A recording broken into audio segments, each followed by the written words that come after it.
लेते हैं, ठीक है। तो अभी जो है दो स्टेट के बीच मतलब दो कंट्री के बीच हम लोग कंपेयर करेंगे और उससे कुछ क्या करेंगे सीख लेंगे कि उन्होंने क्या गलती की। ठीक है, तो दो कंट्री के बारे में पढ़ने वाले हैं, एक बेल्जियम के बारे में और एक श्रीलंका के बारे में।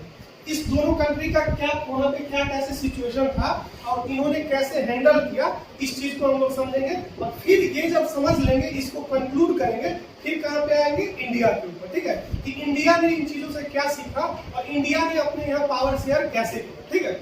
इन सब चीजों को यहाँ पे सीखने वाले। तो सबसे पहले बेल्जियम का यहाँ पे मैप दिख रहा है। एग्जाम में हो सकता है तुमको क्या करें, मैप बनाने के लिए देते, ठीक है, कि बोलेगा कि बेल्जियम का मैप ड्रॉ करो। रफ स्केच में क्या कर सकता है, बेल्जियम का मैप बनाने के लिए दे सकता है। तो इसको घर पे प्रैक्टिस भी करोगे, एनसीईआरटी में भी यहाँ पे जो है दिया हुआ है। देखो एनसीईआरटी में भी यहाँ पे दिया हुआ। अब समझो इस मैप में क्या क्या चीज है।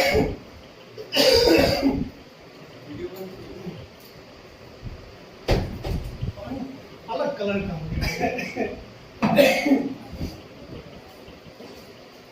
चलो बुक तो नहीं है।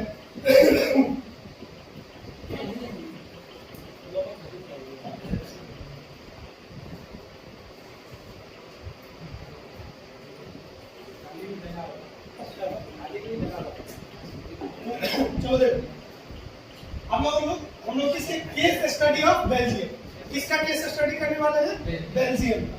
बेल्जियम का ये मैप दिख रहा है, इसमें डिफरेंट कलर दिख रहा है। देखो एक कलर है, चार कलर यहाँ पे, तीन कलर यहाँ पे शो कर रहा है, ठीक है, 1 2 3 4 है, चार है। चलो समझते हैं चारों का क्या मीनिंग है। मैप को ऐसे ही बोल रहा है Belgium is a small country in Europe. ये किसमें है, यूरोप के अंदर आता है बेल्जियम, ठीक है।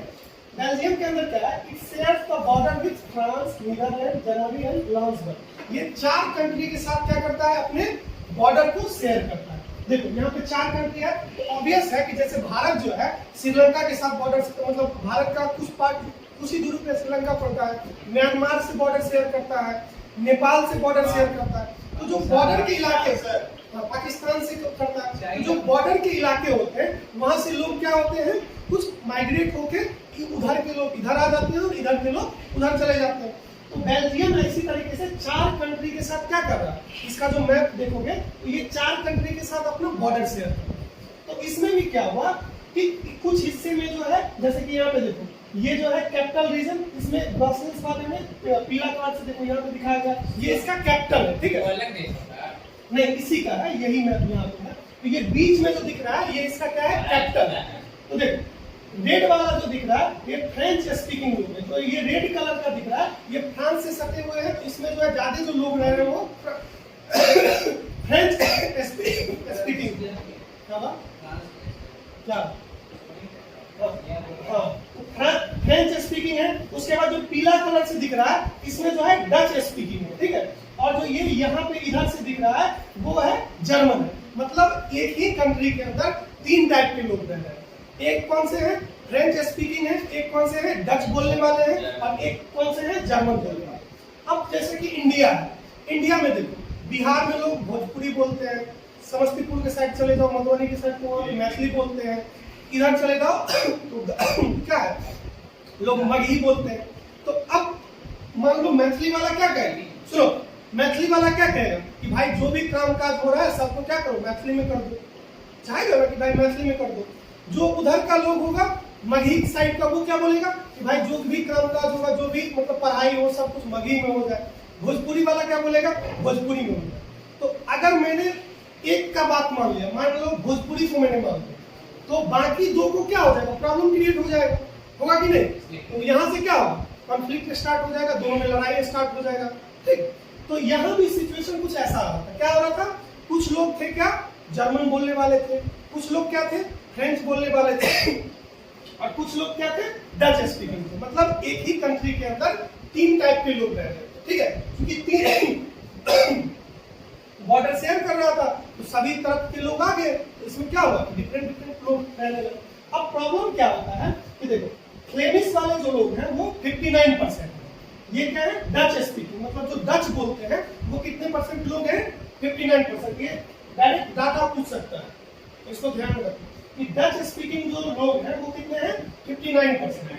फ्रेंच स्पीकिंग लोग जो है वो 40% है, और 1% लोग हैं जो कि जर्मन है। ये पूरे ओवरऑल कंट्री का है, ये किसका है? ओवरऑल कंट्री का। लेकिन एग्जैक्ट इसका डिफरेंट क्या हो जाता है जब इसके सेंट्रल में इसका जो कैपिटल है, ये पीला कलर से इसके कैपिटल को दिखा रहा है, कैपिटल में सिनेरियो क्या हो जाता है? अलग हो जाता है। पूरे कंट्री के अंदर क्या हो रहा है कि 59% लोग हैं डच बोल रहे हैं और 40% लोग हैं फ्रेंच बोल रहे हैं। लेकिन कैपिटल के अंदर क्या हो रहा है? देखो, कैपिटल के अंदर फ्रेंच बोलने वाले 80% लोग हैं। ये जो पीला कलर दिख रहा है उसमें क्या हो रहा है कि फ्रेंच जो लोग बोलते हैं वो 80% है और 20% क्या है? डच बोल रहे हैं। अब सोचो कैसा सिनेरियो बन रहा है। पूरे कंट्री में अगर ओवरऑल हम देखें तो क्या हो रहा है कि डच वाले जो है वो बहुत ज्यादा है, 59% है, और फ्रेंच वाले कितना है? 40% है। बट उसके जो कैपिटल किसी भी राज्य का मतलब स्टेट है उसका क्या होगा? एक कैपिटल होगा। तो यहाँ पे जो उसका कैपिटल है बेल्जियम का, उस कैपिटल में क्या हो रहा है? सिनेरियो अलग है।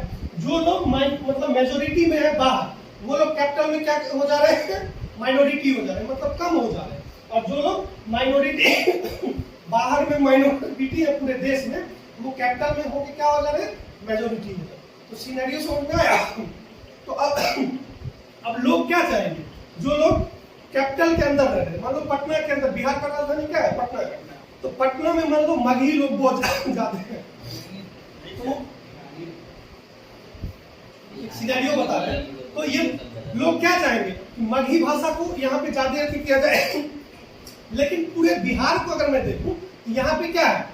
मैथिली वाले लोग भी हैं, भोजपुरी वाले भी लोग भी हैं और मैथिली मगही वाले भी हैं। तो अब क्या हो रहा है कि जो इसमें सिनेरियो हो रहा है, क्या हो रहा है कि पूरे देश में डच वाले बहुत ज्यादा हैं, डच बोलने वाले लोग क्या है? ज्यादा हैं, और जो कैपिटल है उसमें क्या हो रहा है? फ्रेंच बोलने वाले ज्यादा। तो इसका केस स्टडी इतना तक समझ में आया? इसका क्या सिनेरियो है?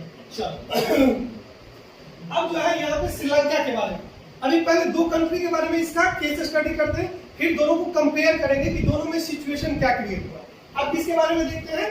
श्रीलंका के बारे में। श्रीलंका अपना पड़ोसी देश है, तमिलनाडु से कुछ ही किलोमीटर की दूरी पे श्रीलंका है, ठीक है। देखते हो मधुमक्खी के छत्ते की तरह जो है एक लड़का इंडिया का जो मैप होता है उसमें देखते हो ऐसा लड़का रहता है। ये क्या है? श्रीलंका। अच्छा, ये चीज देखा होगा क्यों भारत जैसे कि कोई भी देश किसी दूसरे अपने मैप के अंदर किसी दूसरे देश को तो नहीं दिखा सकता है। जैसे अगर अभी हम लोग पीओके का जो है मतलब दिखाते हैं, तो पाकिस्तान वाला क्या करता है? विरोध करता है कि भाई पीओके को तुम अपने नक्शे में क्यों दिखा दिए। तो फिर श्रीलंका का हम लोग क्यों दिखाते हैं? एक्चुअली क्या है, एक रूल है कि जो सी रीजन है उसमें कुछ किलोमीटर तक का जो है, जैसे इंडिया सी कोस्ट के मतलब इंडिया के देखो कुछ किलोमीटर तक क्या है कि वो एक रेंज होता है, ठीक है। तो हिंद महासागर के अंदर क्या है? इंडिया का जो है कुछ किलोमीटर तक अपना रेंज है। तो इसी कारण से जैसे चाइना क्या करता है, साउथ चाइना सी में अपना बताता है ना कि ये पूरा मेरा है। तो इसी तरीके से हर एक कंट्री का अपने मतलब बाउंड्री से लगे हुए जो वाटर का पार्ट होता है उसमें कुछ डिस्टेंस तक उसका कब्जा होता है। तो उसी चीज के कारण क्या हो रहा है कि हम लोग श्रीलंका को भी यहाँ पे दिखा रहे हैं, ठीक है। बट किसी अपने देश के मैप में किसी दूसरे देश को दिखाना अलाउड नहीं, ठीक है। बट श्रीलंका का क्यों दिखा रहे हैं? क्योंकि हमारे सी कोस्ट वाले रीजन में ये आ जा रहा है, इसीलिए श्रीलंका को हम लोग वहाँ पे रिप्रेजेंट करते हैं। ये तो अलग चीज है। हम लोग इस चैप्टर में आते हैं। चैप्टर में अब हम लोग किसका देख रहे हैं? केस स्टडी ऑफ श्रीलंका का देख रहे हैं। श्रीलंका में क्या क्या चीजें हो रही है तो देखो श्रीलंका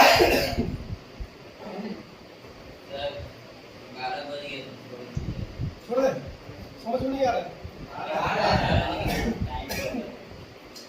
चलो नेक्स्ट क्लास में देखेंगे, ठीक है। इसको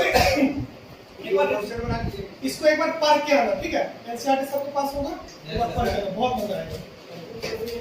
पूरा पढ़ के आएगा चैप्टर 1 पूरा। हाँ क्या पहले एक खत्म कर ले। मैथ पढ़ा रहे हैं तो सर ये क्यों पढ़ा रहे हैं, ये पढ़ा है तो सर ये क्यों पढ़ा रहे हैं, अब ये सर ज्योग्राफी का पढ़ाई, जो पढ़ा रहे हैं उसको तो करें। अगर शुरू किए तो खत्म कर ही देंगे ना। तुम तो बोला सर आप पढ़ाइए ही मत। अभी कुछ दिन पहले तुम्हारा क्या स्टेटमेंट था? कैसे डिसाइड कर लेते हो टीचर के बारे में? पहले ही मतलब कैसे करते हो तुम? अभी क्या हमको अभी तक तुम 8-10 बार बोल चुके सर आप सोशल मत पढ़ाओ।